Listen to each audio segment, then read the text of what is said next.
Hi everyone. So this is a video showing how to do some of the construction sections that we have coming up next that have been posted on Google Classroom already.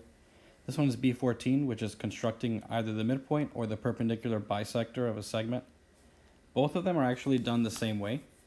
So what you're going to do is you're going to take the circle tool and you're going to draw a circle whose radius goes from A to B. And then what you're going to do is you're going to plot it at B. And then you're going to draw another circle of the same size, but you're going to plot it at A. Okay? And then when you're doing these constructions, one of the things you're looking for almost every single time is where the circles intersect each other. So the circles would intersect right up here at the top in the middle where I just put that blue point, and at the bottom where I just put the second blue point. And what you're going to do many times is you're going to grab the line tool and you're going to draw a line connecting those two points of intersections where the circles meet. So the first one's up there, you put one point there, and then you put the second point down at the bottom. Okay. So this question says construct the midpoint. So the midpoint of that line the original line segment in gray, AB, is right where that line crosses, right where I just put that blue point. Okay, so it's actually the same thing for either the midpoint or the perpendicular bisector. That vertical line that I just drew is in fact the perpendicular bisector. So it's used to construct both either itself or the midpoint. So let's submit that and see what else we got. So this one asks for the perpendicular bisector. It's the same thing. It's just that it just wants the line rather than the midpoint itself. So you don't have to mark the midpoint. And that's it. That's how you do B14. This is a pretty short video, so I guess I will continue on.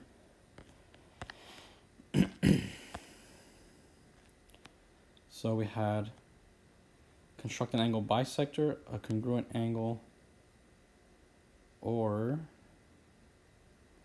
perpendicular line and parallel lines. So let's start with let's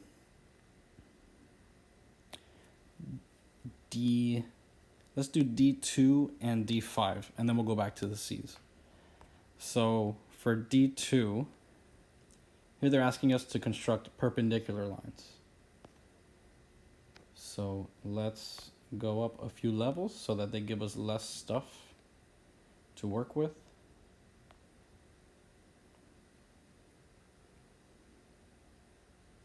Okay. So here it says construct a line through A that is perpendicular to BC. So if you were just roughly trying to estimate it, at the end of the day, it has to come out something like this. It has to be perpendicular to the original gray line. Okay, so if it was like this, that's not perpendicular, right? They intersect, but it's not perpendicular. Now, we can't just randomly drop this line anywhere. As a matter of fact, IXL doesn't even let us do that until we have some other points to grab. But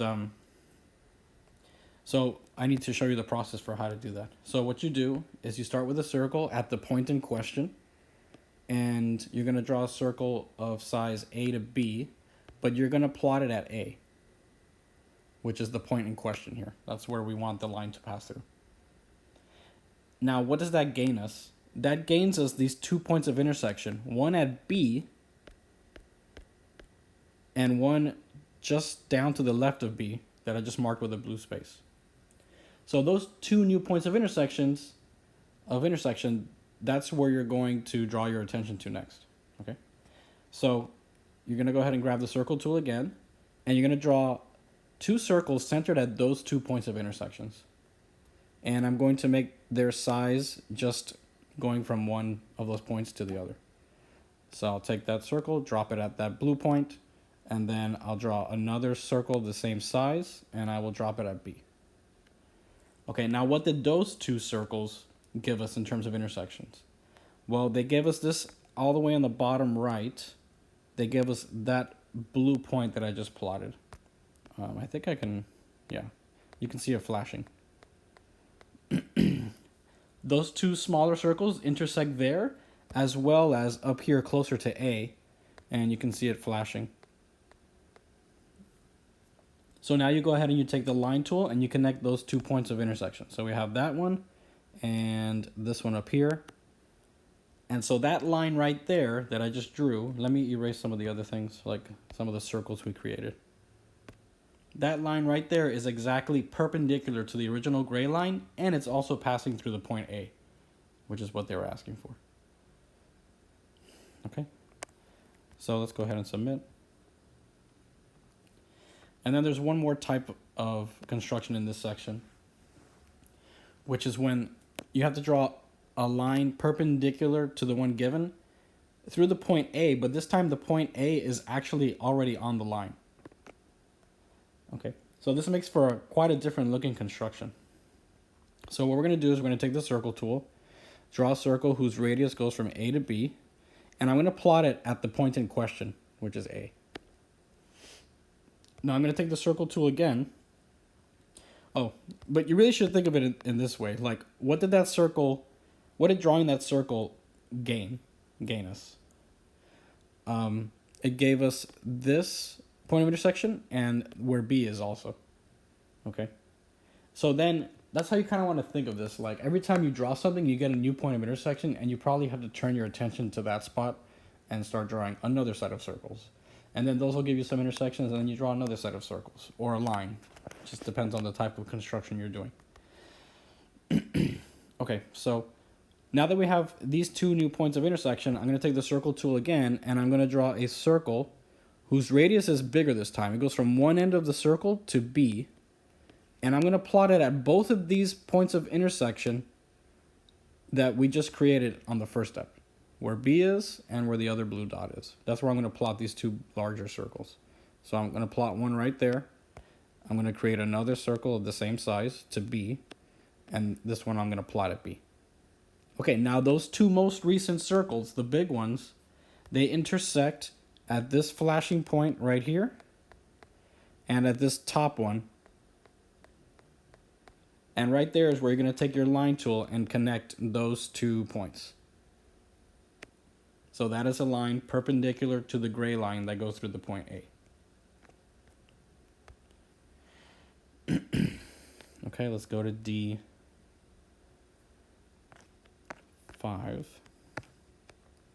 When we come back to class, I will give a little bit more explanation as to why this stuff works this way. Why is it we have to make these random circles here and there? But for right now, these are just the steps. Construct a parallelogram.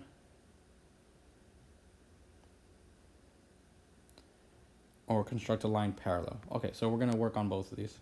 So this one says construct a parallelogram with sides AB and BC. So what we're going to do is we're going to take the circle tool. We're going to copy a circle whose radius goes from C to B, and we're going to plot it at C. Then we're going to take the circle tool again, but this time we're going to copy the distance from A to B instead of C to B. Oh, actually I messed that up. Hang on a second. Let's undo.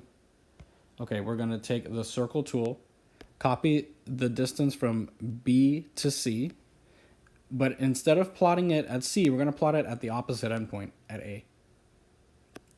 Okay, then we're going to take the circle tool again, create a circle whose radius goes from A to B, and we're going to plot that at the point C, the other one instead. Okay, now what did that give us? That gave us 2 points of intersections between these circles. One of them is here on the left, which is flashing, and then the other one is over here on the bottom, which is flashing also.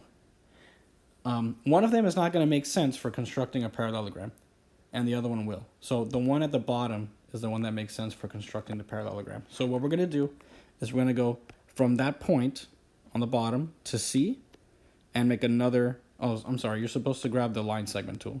Grab the line segment tool, then go from that point again to the other. And what we've just created there in the middle looks kind of like a diamond. It's not really a perfect diamond. It's just a parallelogram. Okay, so that's how you would construct a parallelogram. So 2 circles of the right size plotted in the right place, and then connect the intersection. Okay, so then let's do this one. This one says to construct a line through A that is parallel to BC. So if you were just estimating at the end of the day, we need something like this. It needs to be parallel to the gray one, and it has to be going through the point A. Okay, now we're going to find the exact precise way of drawing that. So we're going to grab the circle tool, and we're going to copy this distance from C to B, meaning we're gonna create a circle of that size, and we're gonna drop it on the opposite point, or the third point, A. Okay, now we're gonna go from C to A, and we're gonna draw a circle of that size, but drop it on B. Okay, now that got us 2 points of intersection. Only one of them is gonna make sense. Okay, and that would be the one that's flashing right now. Okay, so we're going to take the line tool and we're going to connect A to that one. And there we've just created a line perfectly parallel to the gray one, just drawing some circles. So let's go ahead and submit it. There we go. Okay. I'm going to stop this video here just in case it's too long, and then I'll do a second video for section C.